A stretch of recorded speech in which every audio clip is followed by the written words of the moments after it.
36,000 বছর তপস্যা করেছে।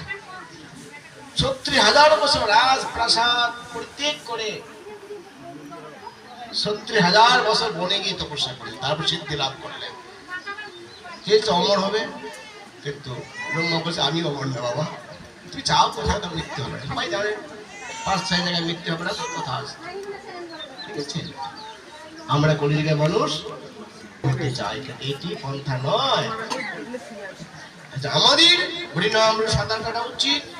যজ্ঞ বই বিষ্ণু, যজ্ঞ না করলে আমাদের আহার করা উচিত নয়। আমরা কি প্রতিদিন করবো? ব্রাহ্মণ আনতে পারবো? আনতে পারবো? প্রতিদিন ব্রাহ্মণকে যজ্ঞ করতে পারবো? ঘি করতে পারবো? ঘিও ভালো, ঘিও পাওয়া মুশকিল, ঘিয়ের নাকি ডালনা ভেজা। আর যে ভগবান শ্রীকৃষ্ণ গীতা বললেন যজ্ঞানাম জপ যজ্ঞ, হে অর্জুন যজ্ঞের মধ্যে চেষ্টা যজ্ঞ। হরে কৃষ্ণ কৃষ্ণ কৃষ্ণ হরে হরে, হরে রাম রাম রাম হরে হরে। এই যজ্ঞ আমরা করতে পারবো না? পারবো না?